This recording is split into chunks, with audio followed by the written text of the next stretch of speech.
vous avez des docteurs.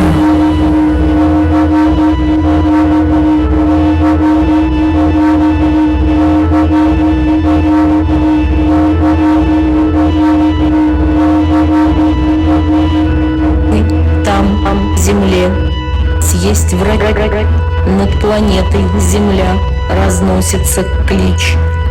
Акт, она контроль. Мне необходимо переливание ртуть. Стихи неумелые, запутавшие, темноте, краткие. Vous avez Контакт, это любовь, это любовь. Стряхни космическую с резкого света, который мире святые. Контакт, контакт. Добавьте галактики, любовь. Я жуть нет, но это фон, в которой мне бы хотелось существовать.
Sur la Terre, vous avez des docteurs.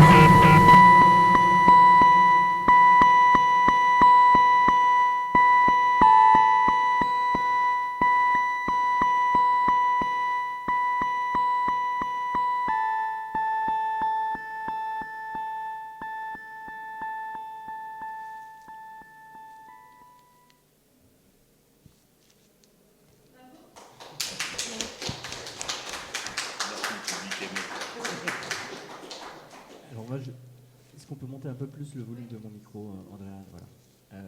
Je vais déjà remercier le Salon MAD, puisqu'on parle, il y a des gens qui nous regardent en ligne également depuis Paris pour le Salon MAD, qui est un salon de multiples d'art.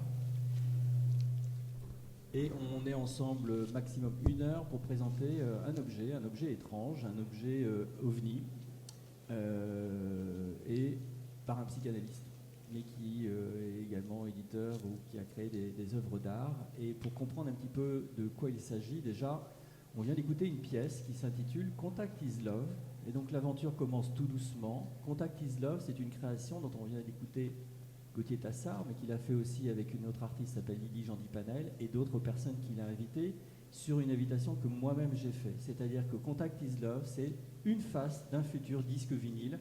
Et vous allez voir qu'au cours de cette heure, on va faire un petit voyage dans l'art des médias pour passer des années 50 jusqu'à l'époque contemporaine où la question du contact, elle est quand même très importante à l'heure d'aujourd'hui. Donc faire le lancement d'une édition d'artistes avec une aventure de contact par rapport à des choses vivantes, c'est ça un petit peu l'objectif, parce que l'art, il est vivant et il passe par des rencontres. Donc Contact is Love, c'est une réponse, une création de Gauthier Tassard à mon invitation, mais il y a un deuxième musicien, Vincent Eplé également, qui a accepté et qui a fait une autre version de Contact is Love. Et Contact is Love, c'est simplement une proposition à partir de 3 chansons que j'ai associées avec 3 œuvres au néon. Une première œuvre qui s'appelait She Loves Control, un détournement de Joy Division pour le centenaire de la naissance de William Burroughs, qui a influencé à la fois effectivement Joy Division, mais qui a travaillé sur le cut-up, qui a fait une analyse également, brève, mais qui a fait une analyse analytique. Donc vous voyez que la question du soin, elle commence à planer aussi, et l'amour, il y est pour beaucoup de choses. Un deuxième néon, qui est un détournement de Gertrude Stein, Rose is a Rose is a Rose is a Rose, qui s'intitule maintenant Love is a Love is a Love is a Love. Et puis tout ça a débuté le 14 février 2014 avec 23 propositions aux 23 fonds régionaux d'art contemporain pour faire l'acquisition d'une pièce en néon bleu, blanc, rouge, qui est maintenant entre toutes parts chez un collectionneur privé qui a donné la gentillesse de faire un texte qu'on va retrouver sur une publication qu'on lance aujourd'hui. Donc, c'est un disque vinyle, mais c'est aussi une publication, une affiche, et pas qu'une affiche, un travail visuel avec Marie Molin qui est à côté de moi. Donc Gauthier Tassard qui est à votre droite et à gauche sur l'écran pour les gens qui nous regardent, et Marie au milieu, Marie Molin, donc qui est artiste visuelle, mais également chercheuse. Et vous voyez, après avoir entendu, également une autre pièce du puzzle qui se déplie dans différents médias, cette projection qui est derrière nous en noir et rouge. C'est une relecture, effectivement, de sa participation pour le projet global de cette édition qui va s'appeler non plus She Loves Control, mais en 7 ans de réflexion, nous sommes passés de She Loves Control à She Loves Contact. Donc She Loves Contact, c'est comment un psychanalyste peut clôturer, à travers un triptyque de néon qui parle d'amour, de littérature et des médias, quelque chose à l'occasion du Salon MAD en invitant des artistes. Ça, c'est ça. Il manque un 4e artiste, Nadia Rabi, qui fera une signature demain et avec lequel j'ai collaboré sur une photographie liée avec Acéphale et Bataille. Bataille très proche également de Lacan. Et bon, je ne déplierai pas tout, sinon je ferai un séminaire à moi tout seul, mais pour comprendre. En 2014, j'ai l'idée effectivement d'une œuvre, She Loves Control, qui prend la forme d'un néon, mais qui a pris la forme de badge, qui a pris la forme d'un PDF, qui a pris la forme d'une chanson maintenant. Mais comme on fait les choses un peu plus compliquées, je vous l'ai dit, 3 néons à lesquels j'ai associé 3 chansons. Donc peut-être que vous avez reconnu. La première, effectivement, Joy Division. She Loves Control, on est en She Loves Control. Et puis après, Contact de Brigitte Bardot, voilà, dont le clip a été fait dans les années 60 avec des œuvres d'art cinétique. Donc vous voyez qu'on pourrait aborder la question par l'histoire de l'art, mais ce n'est pas de ça dont il s'agit. Nous, ce qui nous intéresse, c'est une pulsation bien vivante et de créer des traces. Ça, c'est ça, sous des formes qui ne sont pas simplement des formes de livres. Et puis, le dernier clin d'œil, si vous passez sur le stand B14, le 3e néon, il s'appelle encore B24. On est en B24. Mais comme on est en partenariat aussi avec le stand B16, je vais un peu trop vite. Mais le 3e néon, qui s'intitule Encore, en fait, est un clin d'œil à un détournement d'un séminaire de Jacques Lacan sur la jouissance féminine et la question de l'amour. Voilà. Et qui a été fait l'année dernière. Et à cette chanson associée, j'ai choisi d'associer Claude Nougaro à Tessin. Donc pas facile d'aller chercher des amis musiciens, compositeurs et créateurs en leur disant voilà, j'ai fait des nouvelles paroles d'une chanson, j'ai des prétentions, on va aller à l'Eurovision. Non, on ne va pas aller à l'Eurovision, mais on va clôturer ce sujet pour parler de l'amour avec différents supports. Donc Contact Is Love, ce sont 2 pièces sonores confiées à 2 musiciens. Et Vincent Eplé, qui nous rejoindra peut-être tout à l'heure, lui a travaillé avec une chanteuse japonaise qui s'appelle Tomako Sauvage. Donc on lance l'appel à souscription parce que ce projet, ce n'est pas le projet qui est né simplement dans mon cerveau, c'est un projet de rencontre, d'échange. Et c'est ça qui nous importe. Donc on va procéder de la manière suivante. Marie nous fera le plaisir également de déplier à partir de son travail une réflexion sur ce qu'on intitule les NFTs, qui sont tout à fait à la mode et qui ont fait l'objet d'une grande après-midi à Art Paris il y a quelques jours, avec d'ailleurs des amis commissaires d'exposition. Mais on s'est dit que pour le mat, c'était pas mal. Donc elle nous fera la joie depuis son travail, donc depuis cette image que vous voyez, mais qui est aussi une image imprimée, c'est-à-dire cette image que vous voyez projetée, sert également du projet du disque vinyle sous forme d'affiche et a fait l'objet d'un tirage papier avec effectivement l'atelier Boba. Voilà, tout simplement l'atelier Boba. Et donc, vous voyez de quelle manière on se rencontre, de quelle manière on échange. Et en plus, ça c'est la petite subtilité, cette image que vous voyez projetée, c'est une NFT. Mais avant qu'on arrive jusqu'à Marie, parce que Gauthier nous a fait la joie de jouer, moi j'aimerais qu'il nous parle un petit peu de son travail, parce que souvent, à l'heure d'aujourd'hui, les créateurs disent « Oui, vous êtes musicien, vous êtes poète, vous êtes écrivain. » Il enseigne. Est-ce que c'est par là que tu envisages ton travail, la transmission? Faire de la musique, c'est transmettre, c'est comme ça que tu vois les choses, Gauthier? Et puis déjà, merci d'avoir accepté. Alors merci et surtout à vous pour la participation à ce projet. Une grosse partie de mon travail, effectivement, c'est être enseignant dans une école nationale d'art. Je suis prof de vidéo, mais moi-même, je suis artiste depuis toujours. J'ai fait de la musique, en fait, la musique en autodidacte. J'ai commencé adolescent à trafiquer des cassettes audio en étant subjugué, en allant à la médiathèque de mon bled qui était Roubaix, et de voir des estampillés sur les disques « Home taping is killing music ». Et j'avais trouvé que c'était une très bonne idée. Et j'ai essayé pendant quelques années de tuer la musique à l'aide de cassettes sur lesquelles je faisais des montages assez difficiles à écouter aujourd'hui. Mais la musique a toujours été là. J'ai eu des projets avec d'autres artistes. J'ai eu des projets avec Christian Vialard qui s'appelait Tentiflop. Je joue actuellement dans un groupe plus orienté, je dis variété, qui s'appelle I Apologize avec Jean-Luc Vernat. Récemment, je participe avec le label de Christian Vialard qui s'appelle Tiramisu et les éditions Joux d'Eric Harlix, Eric Harlix qui est un habitué du salon multiple. Avec une pièce qui n'est faite qui s'appelle Fabriano, et qui est une pièce qui n'est faite que de déchirement de feuilles de papier.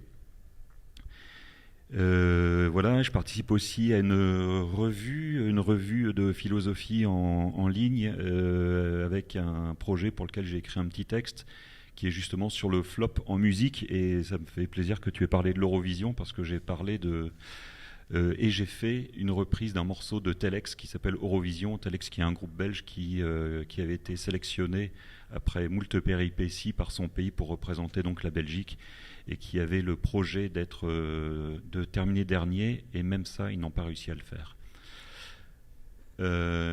Mais donc voilà, donc moi je suis un peu un touche-à-tout dans tous les sens de la musique. J'ai aussi un gros projet de musique improvisée, avec un projet qui s'appelle l'Orchestre Inharmonique de Nice, qui est un projet qui s'adresse à des musiciens soit confirmés, et c'est ce que je préfère, plutôt amateurs, voire quelqu'un qui n'est pas du tout musicien est tout à fait le bienvenu dans l'orchestre. On fait des grandes séances de son, de musique, pendant 4 heures tous les 15 jours. Et ensuite, il y a un invité, plasticien ou musicien, qui arrive une fois par an, et on fait un concert public. La musique dans les arts, c'est pas une nouveauté. Quand vous cherchez bien tous les artistes de l'histoire de l'art, les artistes qui sont dans votre panthéon personnel, vous allez toujours en trouver un qui a fait le conservatoire, ou bien si vous cherchez bien, il y a toujours un artiste que vous adorez qui, en fait, et vous allez le découvrir, fait de la musique. Je pense à... moi, il y a 15 jours, j'ai acheté un disque de Robert Rauschenberg, qui est sur un grand projet musical. On connaît Bill Viola, qui, lui, grand vidéaste, puisque je suis prof de vidéo, grand vidéaste, lui, il vient du conservatoire, tout comme Nam June-paik. Enfin, tout ça, c'est pas nouveau. Donc les artistes ont le droit de faire de la musique, comme les autres, comme tout le monde. Et voilà. Alors je vais faire un petit peu de publicité parce que tu as parlé des éditions Joux et vous allez voir que tout est lié. Quand on tend un peu l'oreille, Eric Alex vient de sortir un ouvrage sur William Burroughs et la question de la science-fiction par une amie à moi qui s'appelle Clémentine Houg et qui a écrit un texte sur le néon, bien évidemment, She Loves Control. On n'y coupe pas, tout est lié dans une grande famille quand on s'aime et ça c'est fantastique.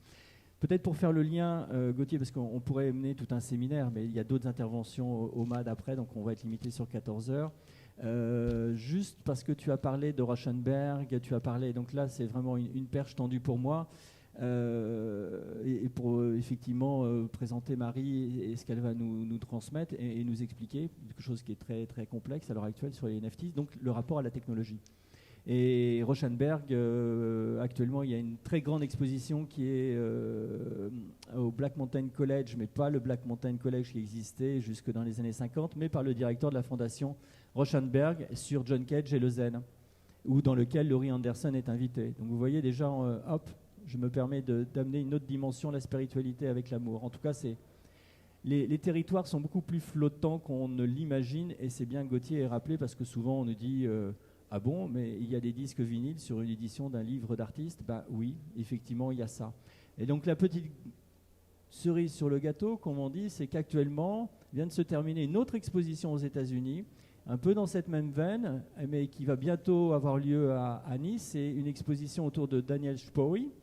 Mais Daniel Spory, en 1959 jusqu'en 65, a créé une maison d'édition qui s'appelait Multiple Art Transformable, c'est-à-dire MAT. Et il y a quelques années, j'ai fait une exposition vente aux enchères où on a intitulé bien évidemment MAT, qui est aux échecs cher à Marcel Duchamp, quelque chose qui fait sens, mais qui est le tapis de yoga également en anglais. Et MAT, c'est aussi un séminaire que je mène en ligne sur la question de quelle manière la porosité traverse les disciplines artistiques depuis la modernité un peu partout sur la planète. Donc moi, ça ne s'appelle pas Multiple Art Transformable, ça s'appelle Mouvement Art Technologie. Et donc le disque qu'on lance aujourd'hui, c'est aussi une publication avec un triptyque photographique, avec un texte d'un collectionneur, qui sera le premier exemplaire MAT, non pas des années 1959, mais des années 2021-2022, parce que c'est les années dans lesquelles on vit. Et donc Marie est artiste, et j'ai eu l'occasion de l'inviter pour faire une intervention dans ce séminaire à propos de Jean Dupuis, qui est un artiste français qui a vécu aux États-Unis, qui a été un des grands acteurs de l'art technologique, avec beaucoup d'humour.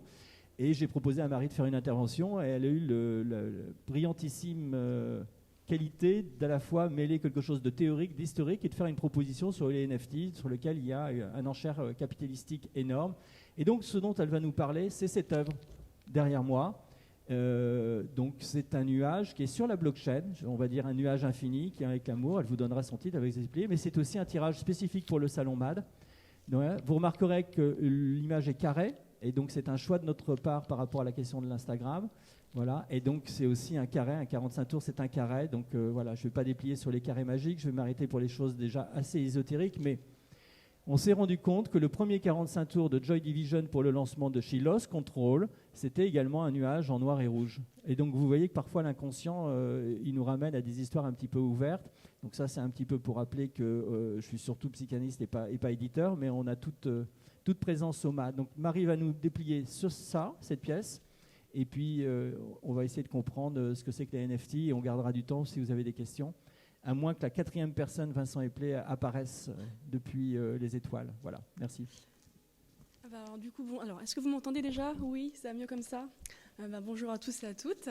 Et du coup, effectivement, dans ce cadre de ce festival Multiple Art Days, moi, je voulais interroger deux notions qui sont à la fois relatives aux multiples et à la rareté, et au numérique. C'est la question de la rareté, la question de la production en série. Alors, du coup, comme on va le voir, ces deux notions sont vraiment liées, c'est-à-dire qu'elles se partent de nouveaux aspects à l'ère des arts numériques et du numérique en tant que tel, de la blockchain et des NFT, puisque ce sont trois notions qui sont quand même différentes. Et donc, dans un premier temps, je vais vous parler de ce que c'est que les multiples par rapport à l'édition, puisque c'est quand même dans ce cadre qu'on intervient et qu'on agit. Et ensuite, vous allez voir comment est-ce qu'on peut multiplier aussi par rapport à la question du coup des supports et des médias numériques. Donc, la définition du multiple recoupe plusieurs dimensions. Le multiple est formé de plusieurs parties aux éléments. C'est pour le côté scientifique qu'on se rappelle tous ce que ça veut dire, qu'on parle des mêmes choses. Il présente plusieurs propriétés et plusieurs fonctions. Ces parties s'articulent et sont conçues en même temps. Ça, c'est important de le préciser. En fait, on n'est pas dans une forme de temporalité, on est sur une instantanéité. L'ensemble du multiple sont conçus vraiment comme une structure unique. Les multiples deviennent le point commun d'intersection de plusieurs branches d'une même courbe ou d'un même arbre qui se recoupent et s'assemblent. Nous le savons, dans les termes éditoriaux et artistiques, donc, le multiple correspond à un certain nombre d'objets fabriqués en série et designés par l'artiste comme un ensemble d'artefacts qui peuvent former un assemblage plastique cohérent. La nature même du multiple vient bousculer les codes de l'art et tel qu'il est conçu depuis le XXe siècle, dans le sens où, comme on produit un objet en série, l'artiste va à l'encontre du principe de rareté et de l'aura de l'œuvre. Là, évidemment, vous aurez reconnu Benjamin, parce que, et je cite Alain Parent dans cette petite citation, l'œuvre est aimée par son possesseur, en partie parce que personne d'autre n'en possède de semblable.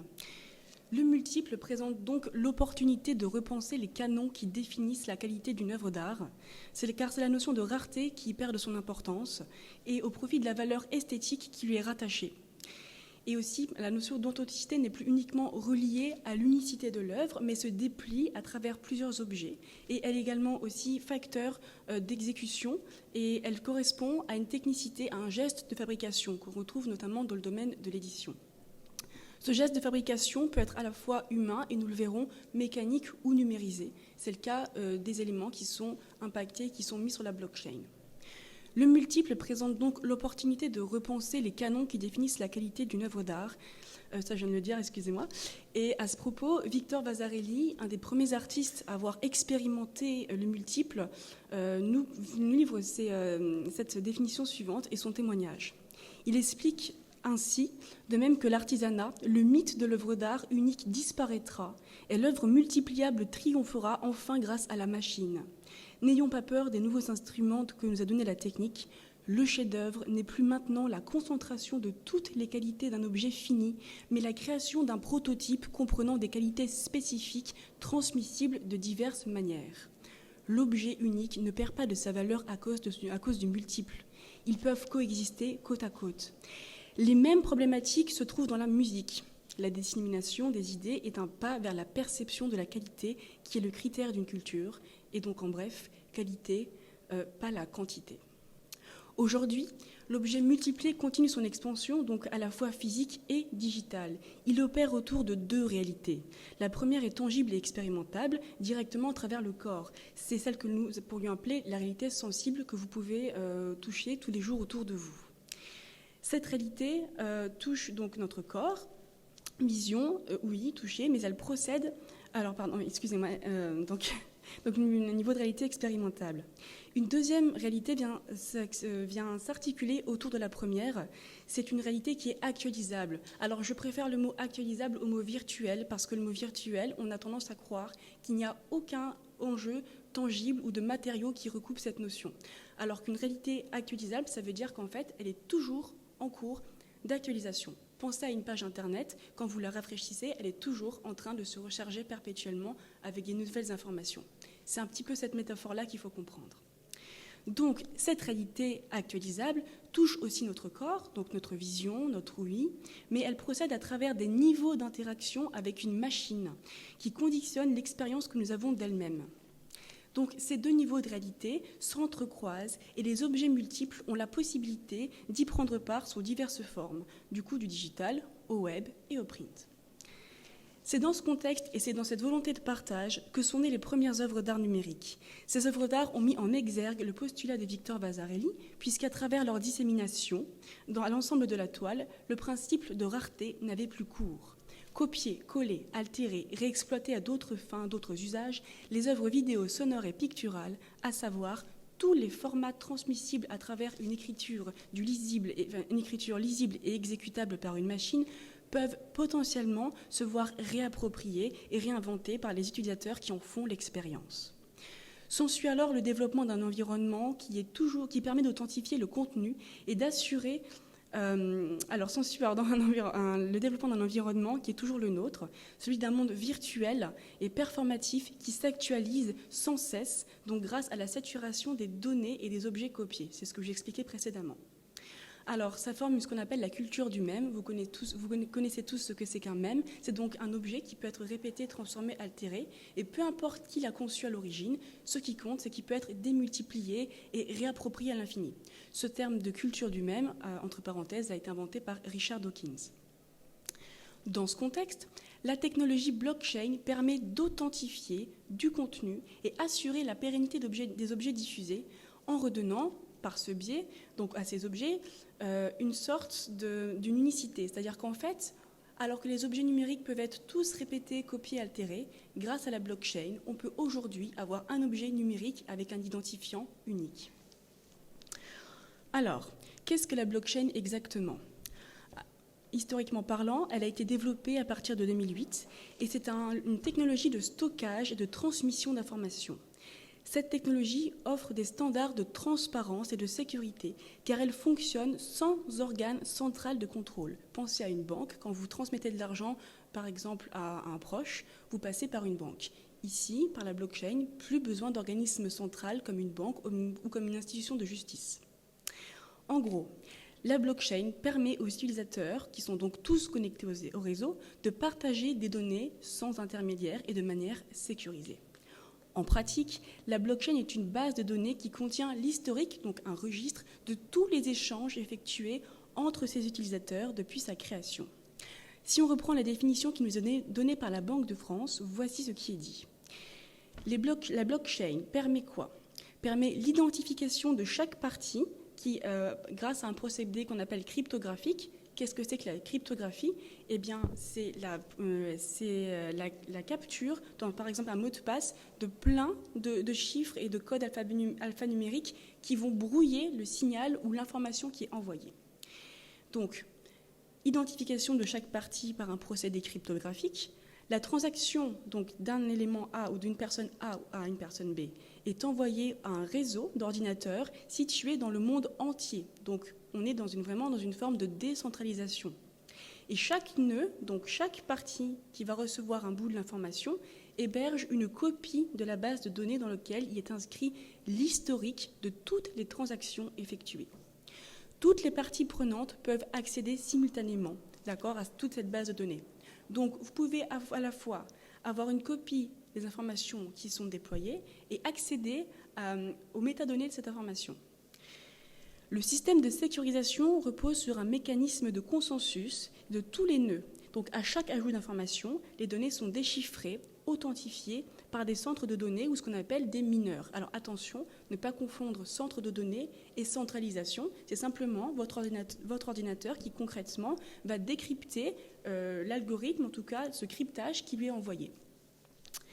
La transaction, une fois qu'elle a été validée par tous les acteurs, tous les nœuds du réseau, est validée et ajoutée dans la base de données d'un bloc de chaîne chiffré. C'est donc le bloc dans la chaîne, d'où le nom blockchain.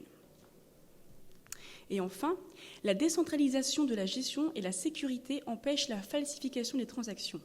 Chaque nouveau bloc ajouté à la blockchain est lié au précédent et une copie est transmise donc à tous les nœuds. Une des applications de la blockchain est donc, dans ce contexte, la création de NFT. Donc NFT, c'est tiré de l'anglais, ça veut dire Non-Fungible Token, en français des jetons non fongibles. Ce sont des éléments cryptographiques et virtuels sur la blockchain conçus avec des codes d'identification uniques et leurs métadonnées.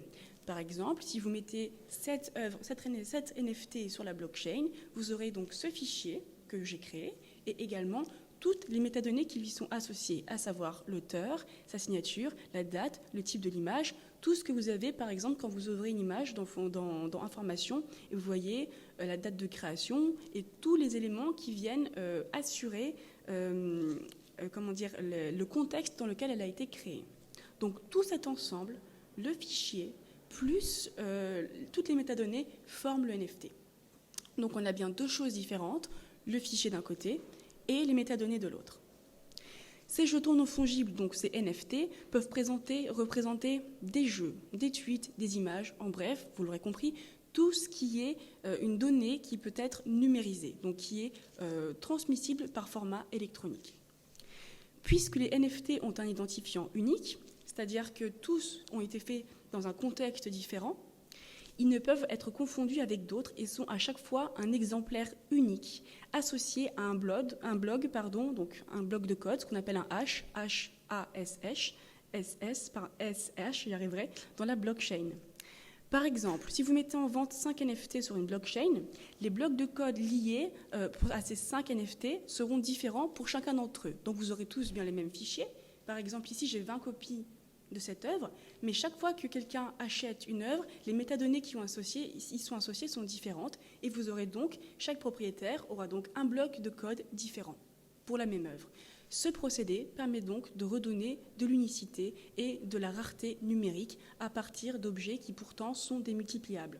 Alors vous me direz, certes, on peut prendre cette œuvre et on peut la copier, mais vous n'aurez pas le bloc de code qui vous permet de certifier que vous êtes le propriétaire de ce code et donc de cette œuvre.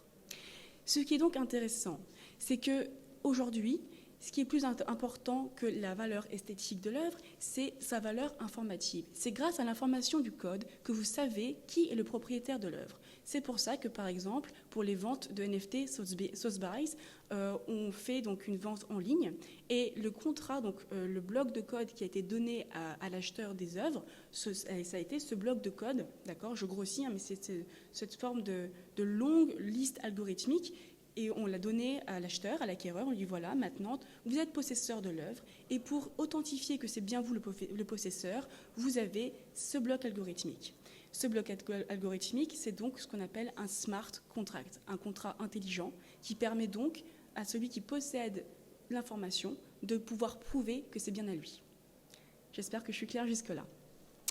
Donc, la rareté numérique du multiple, pour revenir à notre objet d'étude, que vous acquérez, est relative au code identifiable sur la blockchain. La rareté numérique est paradoxalement associée à une quantité numérique et non plus à une valeur esthétique.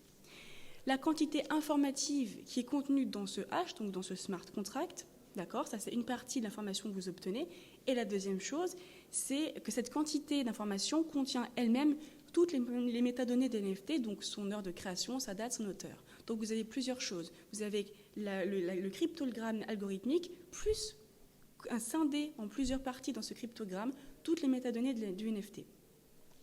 Le multiple digital n'agit pas sur les mêmes leviers que le multiple physique. Ces deux altérités se croisent et se côtoient, proposant d'un côté un objet dématérialisé et de l'autre un objet tangible qui se complète. En créant un NFT, vous n'allez pas à l'encontre du monde de l'édition et on arrive à bousculer toutes les prophéties numériques qui nous disaient qu'en fait, à partir de l'invention ou de la démocratisation du numérique, le monde papier serait terminé et que le numérique allait remplacer le papier. Au contraire, on voit l'apparition de deux réalités qui se côtoient, qui ont des strates de matérialisation qui est différente. Faire une NFT a un coût écologique, un coût matériel, puisque vous devez payer une quantité de crypto-monnaies, donc c'est les monnaies virtuelles qui vous servent à créer, à prendre une place dans la blockchain. Donc effectivement, même si ce sont des choses qui paraissent extrêmement lointaines, des matériaux qui vous paraissent très lointains, tout comme le papier, l'empreinte d'un NFT a une empreinte carbone, a un environnement qui lui est propre et une matérialité. Non, sans parler non plus du poids des fichiers, tous ceux qui travaillent sur Photoshop ou sur des logiciels de retouche connaissent les poids des fichiers, des vidéos qui peuvent parfois être extrêmement lourds. C'est pourquoi, comme le disait Franck, on va terminer avec ça. Dans le cadre du MAD 6, on a aujourd'hui décidé de vous proposer donc deux formes de multiples à partir du prototype de vinyle qui vous a été présenté au début de l'heure. Donc d'un côté, vous pourrez retrouver ce travail, donc mon travail, cette œuvre, je vous donnerai le titre après. cette œuvre sur la pochette du multiple du vinyle. Et en même temps, vous pourrez aussi en faire l'acquisition sous format dématérialisé sur la blockchain Tezos. La plateforme sur laquelle cette œuvre est vendue s'appelle Iketnunk, qui renvoie à la phrase de Benjamin et de Walter Benjamin, et à l'aura de l'œuvre, qui voulait dire donner un aura à l'œuvre ici et maintenant, d'où la prononciation Iketnunk. Donc, vous pouvez facilement la trouver.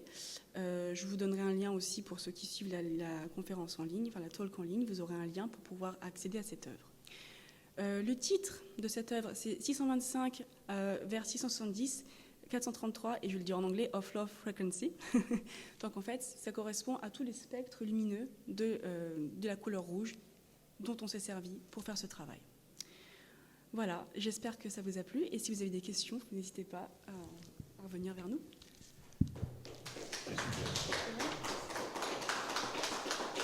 Moi, lorsque j'ai rencontré Marie, c'était par Zoom, et donc là, je suis enchanté que ça soit en présentiel, mais parce qu'il y a une force de clarté et qui vient, parce qu'il faut le rappeler, on dit vous maintenant, ça va faire beaucoup plus sérieux, mais vous êtes artiste et chercheuse, théorie et pratique, vous enseignez également, et Gauthier également.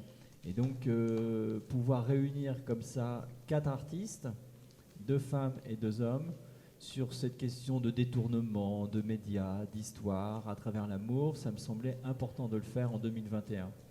Voilà, donc moi je les remercie de leur participation, et ça nous ouvre des portes infinies en fonction des centres d'intérêt des uns et des autres, ce qui n'est pas facile, parce qu'il y a une mise en danger dans la prise de parole, dans le fait que Gauthier ait accepté de jouer en direct, on peut dire en live, alors qu'il est beaucoup plus habitué à des scènes.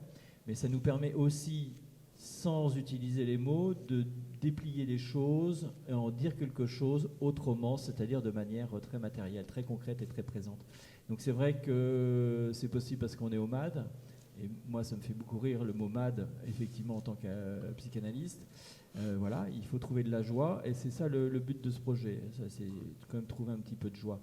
Il y a une 4e personne, puisque je n'ai pas le 4 artistes, mais je ne suis pas certain de l'avoir cité, donc je le fais parce que demain elle sera sur le stand. Donc tous les jours on invite également des gens sur le stand à rencontrer les personnes qui ont travaillé. C'est Nadia Rabi, voilà, donc je n'avais pas cité son nom, qui elle a fait un triptyque en collaboration avec moi. Donc vous voyez, c'est une affiche, c'est un disque, c'est une réflexion historique. En tout cas, ça tourne, hein, et ça ne tourne pas en boucle, ça s'ouvre.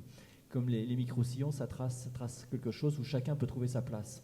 C'est ça qui m'apportait. Et donc, bien évidemment, Vincent Eplé, que nous attendions pour clôturer, Vincent Eplé est un des 2 musiciens. Et comme tous les musiciens, il joue live. Et c'est parfait parce qu'on est limité. Donc, avant que je laisse la possibilité à quelques personnes de prendre la parole, Gauthier a eu la possibilité d'expliquer brièvement quel était son travail, et Vincent qui a accepté de faire une pièce qui s'intitule Contact is Love, est totalement différente de celle de Gauthier. Ils sont restés tous les 2 dans leur studio en évitant toute interférence, et pourtant ça donne quelque chose d'assez magique qu'on peut écouter sur le stand bien évidemment, mais qu'on n'a pas écouté aujourd'hui. Vincent, comme on est en direct également et qu'on fait une vidéo pour après, si tu viens juste là, j'aimerais juste que tu nous dises 2-3 petites choses sur ton travail. Comme ça, au saut du lit au salon MAD. Non, mais juste parce que... Ah oui, d'accord. Voilà, ouais. Oui, on est en direct, et puis on fait un lancement...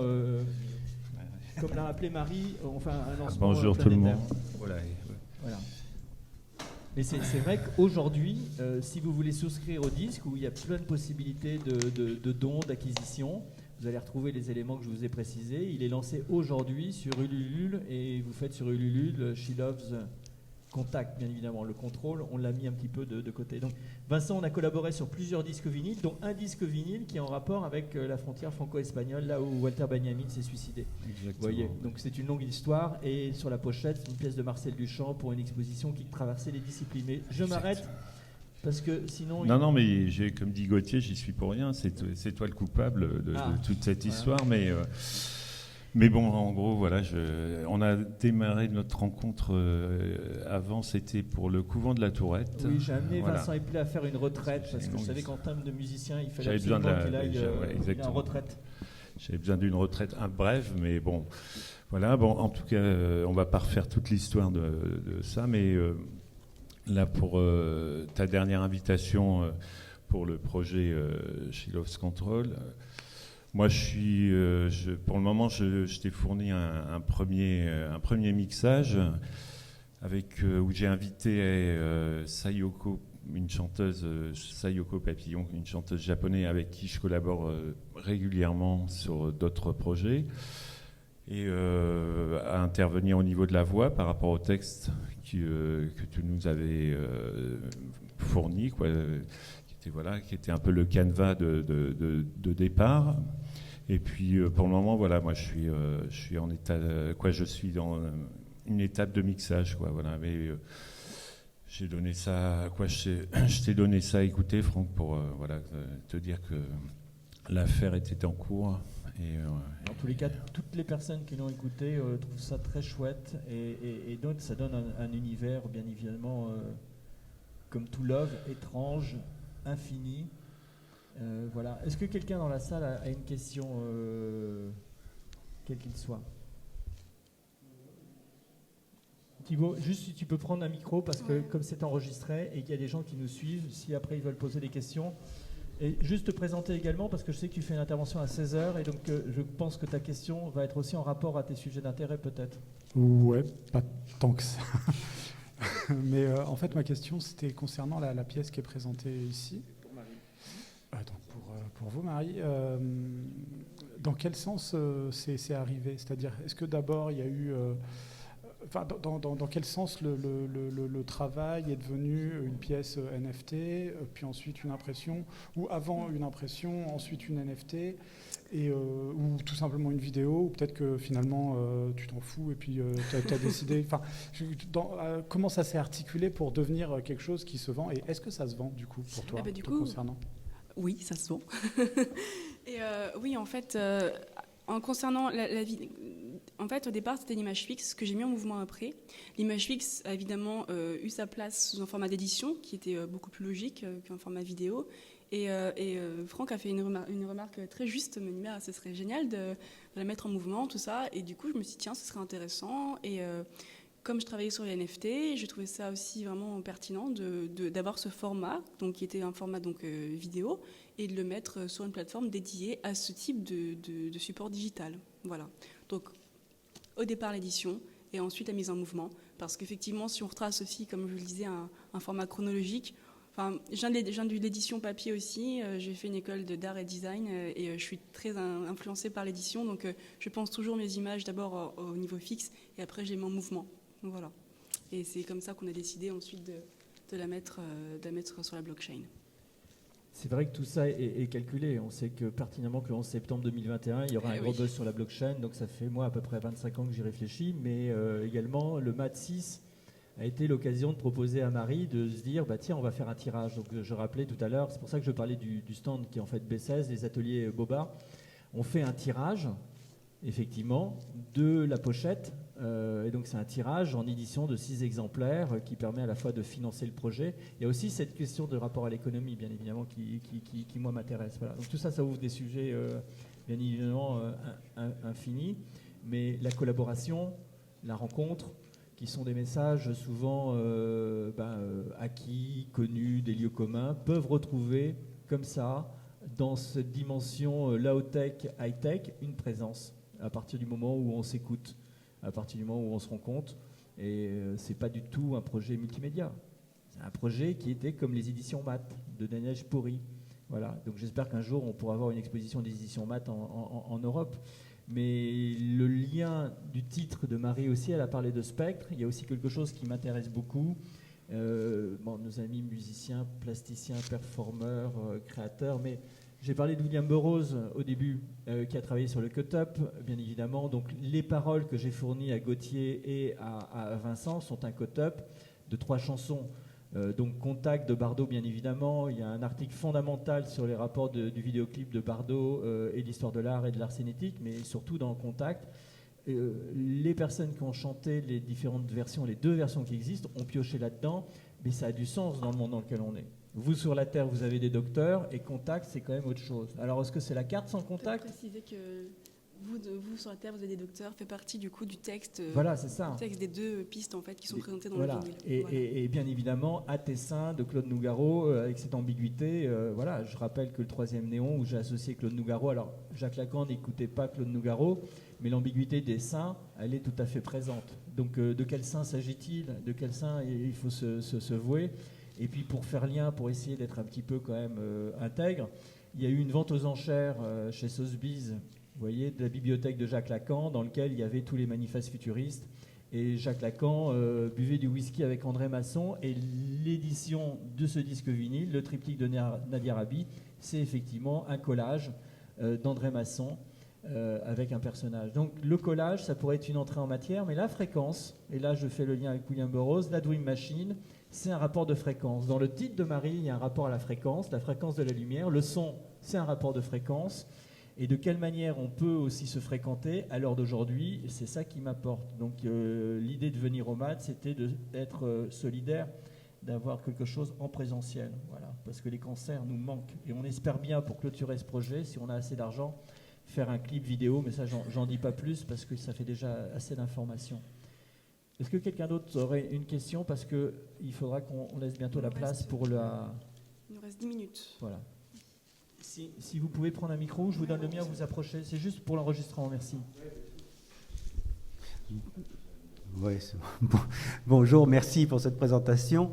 C'est une question qui est vraiment innocente. Et c'est la question de alors un ancien mot, la valeur d'usage. Parce qu'en fait, le vinyle, moi je ne peux pas l'écouter chez moi. Et je ne crois pas être le seul à ne pas pouvoir écouter de vinyle chez soi.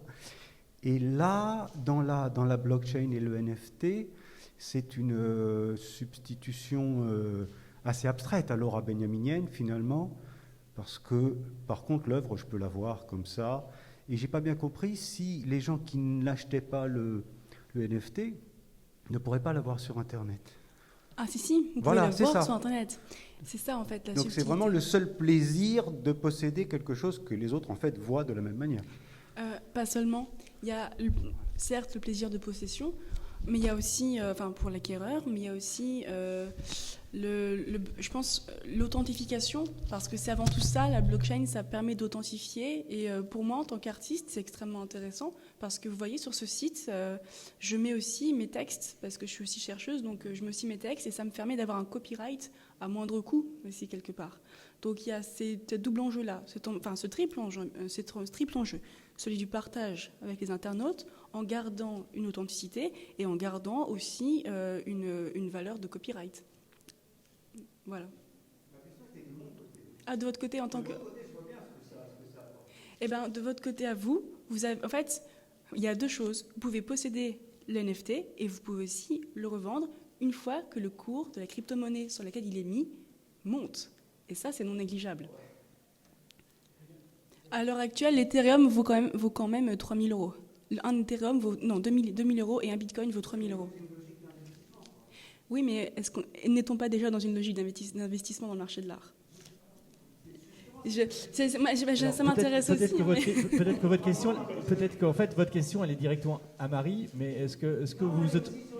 Ah mais je sais, j'avais bien compris, c'est pour ça que je vais faire le lien. Mais c'est la question du fétichisme et de l'objet. Et Oui, c'est l'air de rien, quand je vous ai parlé, en plus c'était très facile parce que Marie a évoqué Sotheby's. Et donc c'était très facile pour moi de dire, tiens, il y a 6 mois, il y a eu Sotheby's d'un collectionneur qui s'appelle Jacques Lacan. On a l'impression que tout est lié. Mais tout est lié, bien évidemment. Et si je vous dis que, par exemple, le petit dessin d'André Masson, parce que tout le monde ne peut pas avoir l'origine du monde, il était estimé à 8 000 et il a été vendu à 600 000, on est dans ce monde-là. Donc est-ce que la blockchain, est-ce que nous, on va inventer un autre mode économique? Peut-être pas. Par contre, c'est pour ça que je mettais l'accent sur la rencontre, l'échange. Nos amis qui ont fait ces 2 pièces musicales, quand ils travaillent avec d'autres musiciens. Et donc voilà, après chacun effectivement a son rapport. Il faut leur poser la question sur le vinyle. Marie, oui, c'est sûr. Moi, je suis pas certain. Mais tout ça, c'est pensé et voulu également parce qu'on est en stand B24, qui est en fait un bombardier américain qui s'appelait le bombardier Liberator. Voilà. Et on a travaillé aussi avec les ateliers Boba. Et la pièce de Marie vaut 100 €. Il y a 6 exemplaires signés, dédicacés, numérotés. Si vous êtes un collectionneur beaucoup plus classique, Marie est là. Voilà. Et elle enseigne également, et elle prépare une deuxième thèse. Mais c'est vrai que Gauthier et Vincent, qui ont beaucoup de vinyles et beaucoup de collectionneurs, on a fait un disque vinyle avec Vincent avec une pièce de Marcel Duchamp en couverture. Voilà, tout simplement. Mais je l'ai faite tout simplement parce que c'est une photo de Denise Belon, et donc le disque est avec la frontière espagnole, donc en hommage à Walter Benjamin, et simplement j'avais sympathisé avec Yannick Belon. Et donc les photos de Yannick Belon, pour une reproduction, c'est 15-20 000 € minimum. Et nous, on n'a pas eu ça parce qu'on fait un projet différent. Voilà. Et le premier disque qu'on a édité, c'était pour le centenaire de l'Art des Bruits. Il est en ligne, on le vendait 32 €. Il est en ligne actuellement sur la librairie du Saint-Laurent à 1160 €. Et vous voyez, donc j'espère bien que mes néons vont monter parce que c'est des multiples. Mais en attendant, on n'est pas responsable du monde capitalisant qui existe. Mais c'est une question qui est super intéressante parce que c'est vrai qu'on voit vraiment l'avantage du côté artistique, et je comprends. En fait, du côté collectionneur, il y a déjà eu des tentatives de collectionner, de se réapproprier, je dirais, l'art numérique. Quand vous voyez le travail de Raphaël Rosendahl qui fait des contrats d'artistes pour les collectionneurs, pour leur dire voilà, maintenant cette œuvre elle est à vous et j'ai plus le droit de la diffuser moi, et vous, enfin voilà, et c'est sur le net on peut la trouver, mais vous pouvez la diffuser de la manière dont vous voulez. Et ça c'est quand même par exemple, après cette œuvre là ou toutes les œuvres qui sont sur la blockchain, une fois que vous l'acquérez, une fois que elle est à vous, vous en faites ce que vous voulez. Ça peut être aussi une impression 3D. Il y a vraiment cet échange là qui se passe. Il y a une intangibilité au niveau physique et au niveau immatériel qui est des possibilités qui sont vraiment démesurées, et en fait aussi à moindre coût, je pense, pour les collectionneurs, parce que on est sur un marché qui est parallèle. Vous avez des collectionneurs comme Sotheby's qui sont vraiment extrêmement cotés, et vous avez des tout petits collectionneurs qui sont des personnes lambda en fait, qui ne sont pas connues et qui peuvent en fait acheter de l'art et s'initier aussi au monde de l'art. Enfin, il y a aussi un côté sociologique quelque part ou démocratisant. Voilà. Donc ça dépend les échelles. Il y a des échelles de valeur qui sont beaucoup plus instables et beaucoup plus variées que dans la collection d'art, je dirais, en termes tangibles. Et une possibilité de démultiplication, justement, de l'œuvre que vous achetez. Je vais juste rappeler, pour essayer de donner une dimension, que lorsque Klein propose un contrat avec son collectionneur et qu'il jette cet or dans la scène, qu'est-ce qu'il y a derrière ? Il s'agit d'expérience. Et donc l'expérience, je parlais de fréquence, qu'elle soit couleur, signifiante ou musicale, eh ben, c'est ça qui nous importe en tous les cas. Toutes les personnes qui travaillent sur ce projet, c'est de ça, de vie et de pulsation. Et donc comme il nous reste 2 minutes, j'aimerais juste que Gauthier et Vincent puissent vous répondre et clôturer sur leur rapport au fétichisme, par exemple. C'est le moment, vu que personne ne nous regarde. Non. Le fétichisme, c'est plutôt pour Vincent, oui. Non, mais c'est vrai que j'aimerais que ce soit vous, voilà, des amis musiciens, pour clôturer. Non, mais juste ton rapport je sais que tu es un grand collectionneur de disques vinyles. Non, moi je ne me définis pas comme collectionneur de disques vinyles, mais disons que j'ai acquéri, j'ai un certain nombre de disques, mais bon, pas une collection, pas une somme. Il y a des gens qui en ont beaucoup plus et qui sont plus dans cette démarche-là. Moi, c'est plutôt une banque de documentation pour mon travail autant en tant que musicien, mais comme je fais aussi un peu de radio de temps en temps, je participe à des émissions de radio aussi. Alors du coup, c'est à partir de ces différents de ma somme de vinyle que je peux avoir que je peux donner aussi à partager comme ça dans le cadre notamment d'émissions. Voilà. Mais moi, je suis pas trop dans l'idée d'être collectionneur dans le sens d'accumuler des choses. C'est plutôt lié à mes rencontres. Quand je voyage, je passe régulièrement dans des boutiques de disques. Voilà, c'est plutôt lié à mon parcours comme ça en général qui m'a permis d'acquérir un certain nombre de choses au fil du temps, mais c'est lié aussi un peu au hasard de mes dérives. Voilà. Je ne sais pas ce que tu en diras, Gauthier. Mais... Dérive, Gauthier, ce sera le mot de la fin. À toi. Ah, alors je dois dire dérive et c'est fini ? Non. Dérive. Non, moi c'est pareil. Moi j'ai toujours acheté des disques. Moi j'ai eu des parents, il y a une période des parents employés de bureau, et c'était la période où on nous vendait des chaînes hi-fi à gogo. Et mes parents, ils se sont dit, on va investir, mais on va acheter quelque chose qui va durer. Alors chez mes parents, ça a toujours été comme ça, il fallait toujours acheter quelque chose pour durer. Et ils se sont achetés une méga chaîne hi-fi qui était bien au-dessus de leurs moyens, une chaîne hi-fi Bang & Olufsen au début des années 70. Et du coup, chez nous, c'était l'objet qu'il fallait vénérer. Et donc, du coup, on a toujours vénéré les disques.